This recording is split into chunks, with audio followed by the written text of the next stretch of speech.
Hi, Mystery Recapped here. Today, I am going to explain a science fiction drama film called Finch. Spoilers ahead, watch out, and take care. The movie starts with a brief montage of Earth in ruins. A solar flare damaged the ozone layer 10 years ago, causing temperatures to climb to 150 degrees Fahrenheit. Planet Earth has deteriorated into a mostly inhospitable wasteland, scorched by UV radiation and vulnerable to catastrophic weather phenomena. Finch, one of the few survivors, is shown at the start. He is a robotics engineer, equipped with a suit that protects him from the heat and the UV rays. Like any other day, he's scavenging for supplies with his robot Dewey. When he walks inside a store, his measurements suggest that UV radiation levels in the area are quite high. Meanwhile, the robot picks whatever is left in the store. Finch is then seen taking some dog food. After leaving, he marks the area so that he can keep track of the places that he's already scavenged. In the next scene, Finch travels through a deserted town that has been ravaged due to the ozone layer's depletion.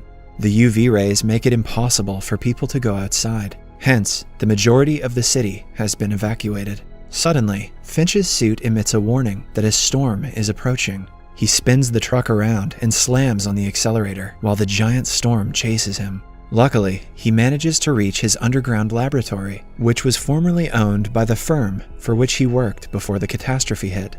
Later, we get to know that Finch is dying from tuberculosis. His dog and pal, Goodyear, is waiting for him at his big house. He hugs and kisses the dog, then prepares the food he found earlier. While Goodyear eats, Finch merely sips on a drink as the supplies are running out. Later, with the help of an AI, Finch uploads basic instructions on his new project, like how to care for a dog, how to do household chores, and so on. Since Finch loves Goodyear more than anything, he is working on creating a highly specialized robot to care for him after his death.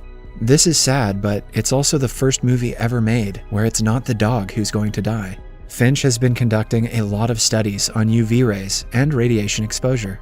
Later, he removes Dewey's eyes and attaches them to his new robot.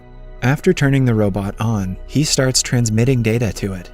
After a lot of failed attempts to communicate, the robot finally nods its head, symbolizing that he is understanding what Finch is trying to convey. Finch is overjoyed by the reaction from the robot and the fact that he's made it one step further. He also plays with his dog, believing that he might soon have a new friend. Finch then tells the robot to mention something about himself. The robot says that he has some rules, such as not harming humans, but the most essential rule is that in Finch's absence, he must take care of Goodyear at all costs. All of a sudden, the power goes out. Finch heads out to repair the wind turbine. He connects the cable, after which the lights are restored. Inside, the robot names himself Jeff. Meanwhile, a gigantic storm is seen coming their way. Finch comes back and connects Jeff to the weather station so he can make a forecast. Jeff says that 4 different storms will approach them in the next 24 hours, and they will not be able to avoid them. He also forecasts that it will last roughly 40 days. Hearing this, Finch believes that they have to leave the place soon. He also presumes San Francisco is their best option. Finch then starts to build the robot's full body. After finishing it, Finch increases the robot's transfer rate and starts teaching him how to walk. Following a bit of practice, Jeff successfully starts walking. While Finch is happy with the progress, Goodyear dislikes the robot and doesn't trust him at all. As the storm gets nearer, Finch starts packing all the essentials and also unplugs Jeff's data transfer at only 72%. Because of this, Jeff is not fully developed and hence acts like a child. Finch calls Dewey to join them, but forgets that he has removed his eyes. Hence, he attaches a camera so that he can finally see again.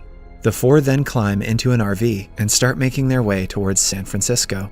At the start of the ride, Jeff is extremely curious as he tries to learn everything that Finch does. For the time being, the group has successfully managed to evade the storm. They then stop by a deserted town. Finch wears the UV protection suit and calls Jeff to join him outside. He then starts teaching Jeff basic instructions on how to scavenge and also about the hazards of the sun. The duo also has a moment of fun when they pop some popcorn out in the sun. Yes, that's how bad the sun has become. The fun, however, soon fades away when Finch notices the storm approaching them. He gathers everyone and tries to outrun the storm, but it eventually catches up to them. Finch rushes outside with Jeff and orders him to help tie the RV with wires. After Finch gets tired, Jeff takes charge and successfully completes the task. Finch then gets inside the RV and secures it. Soon, the massive tornado hits, and all the wires begin to snap one after another until only one is remaining. Luckily, the storm passes and everyone is fine. Finch appreciates Jeff's good work, but is disappointed to learn that the front tire of the vehicle is damaged. They have a spare tire, but do not have a jack to lift the vehicle. However, Jeff simply lifts the vehicle himself, using his sheer strength, and tells Finch to change the tire. The next morning, Jeff attempts to communicate with Goodyear, saying that he is trying to learn the dog's language. But Finch wakes up and makes him understand that it will take some time for him and Goodyear to be on good terms. Later that day, a board points out that San Francisco is 1,522 miles away.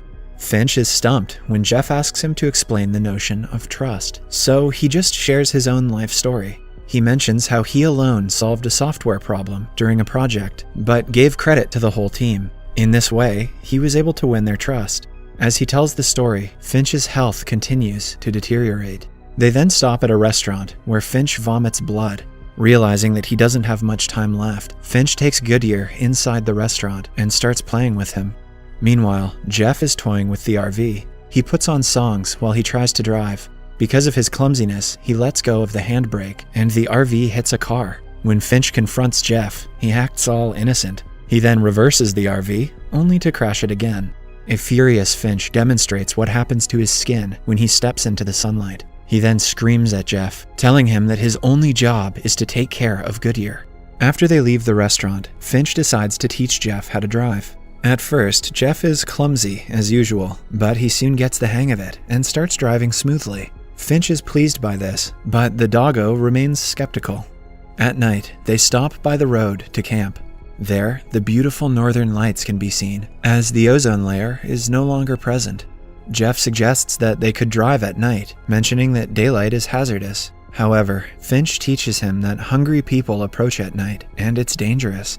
In the morning, Finch vomits blood, and is also shivering. Jeff takes good care of him, asking if he should call the doctor. After that, they continue their journey. When they arrive in a major city, Jeff wakes Dewey, and the duo head out to scavenge for supplies. They come across a hospital, which looks looted, but Jeff has yet to learn that, so he continues his way inside. When Finch wakes up, he discovers that both the robots are missing. He knows that trouble lies ahead, so despite being extremely weak, he suits up and sets off to find Jeff and Dewey. Someone is watching him from the shadows. Upstairs, Jeff is delighted to find food, medicine, and even a fancy jacket for himself. Meanwhile, Dewey finds some snacks, but fails to notice a bear trap near it. As he reaches for the snacks, the bear trap rips him apart. After a distraught Finch finds him, he apologizes and turns off his power. Dewey wasn't the favorite anyway.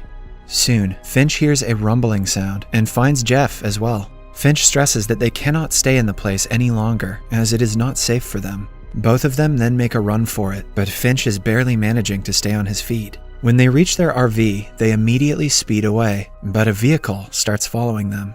After traveling a distance, Finch hands over the steering to Jeff, telling him not to make any mistakes from now on. He also notices the car still following them. They turn off the headlights, as Jeff is able to see in the dark. While the mystery car still pursues them, Finch suggests Jeff to step on the accelerator and speed up. As they are driving into a storm, Finch grabs the wheel and steers it off the road. He intends to use the underpass instead. Despite Jeff trying his best to explain that the height of the RV is higher than the underpass, Finch does not listen, and eventually it crashes and the RV's solar panels are destroyed. After the crash, Jeff uses his strength to push the RV inside. The car that was following them approaches. However, it stops for a moment and then drives away. Once he's confident that the people have gone, Finch rushes outside and discovers that all of their solar panels have been damaged. He blames himself for his poor judgment and also mentions that he cannot repair it. Jeff assures him that he can take them to San Francisco, but Finch snaps at him to stop talking. A furious Finch then returns to the vehicle while Jeff stands outside in the rain. After a little snooping, Jeff comes inside and tells Finch that he thinks they'll make it to the Golden Gate Bridge in San Francisco. Meanwhile, Finch shares another story and relates why he doesn't trust people and how he discovered Goodyear in a bag. He mentions that Goodyear was terrified and alone and how he promised to protect him at any cost. Finch adds that hunger can turn any good human being into a killer, but it turned Finch into a coward as he kept hiding while some young boys killed a young girl and her mother in a supermarket. The next morning, another road sign points out that it is 480 miles to San Francisco. Jeff is on the wheel while a weak Finch rests. Suddenly, Jeff notices a butterfly on the windshield. He pulls over, awakens Finch, and points to the butterfly. Finch gets up and stretches his hand out, only to find it unaffected by the sunlight. He then steps outside and feels the sun. The UV radiation has decreased to the point where it is no longer a threat. I'm no scientist, but this seems like bullshit. He sees a flower and another butterfly and laughs heartily. As they continue their journey, they pass flowering plains. Later, Finch gets dressed and they decide to have a picnic in the sun, something he hasn't done in over a decade. Finch then shares some more memories of his past, while wishing that he could make more of his life. Hearing this, Jeff excitedly gets up and explains that if they leave now, they will reach the Golden Gate Bridge in about 18 hours. However, Finch says that he can't make it. A saddened Jeff then promises to take care of Goodyear when he's gone. After that, Finch brings out Goodyear's ball, and the two engage in a game of fetch. He then hands the ball to Jeff and explains that this is one of the first stages in creating trust with a dog. The two then have a brief moment of fun before suddenly Finch starts coughing up blood. His white suit is now covered in blood. When Jeff asks if he can help him, Finch responds that he has already done so. He then shakes Jeff's hand and they hug. Here, Jeff is visibly upset, and we can see that he has emotions too. Jeff then assists Finch into the RV, where he lies down. Goodyear consoles Finch, while Jeff packs their belongings. Finch pats his beloved buddy on the back one more time before passing away. The two then burn Finch on the plains, along with his UV suit. After they are done mourning, Jeff carries on Finch's daily routine and feeds the dog. Later, they play fetch again. With Jeff, Goodyear starts to feel safe and begins to change. Jeff also feels that Goodyear is now his responsibility, and the two set off again. He befriends Goodyear, who finally embraces him. When they finally arrive at the Golden Gate Bridge, Jeff constructs a memorial for Finch. There, they find several messages left by people for their loved ones, letting them know where they can be found. This concludes that there are more survivors, with the possibility of family members being reunited. In the final scene, Jeff sticks his drawing of Finch, Goodyear, and himself on the fence. The two of them then leave for somewhere new. Subscribe for more videos like this, turn on notifications, and leave a like to help the channel out. Thank you for watching.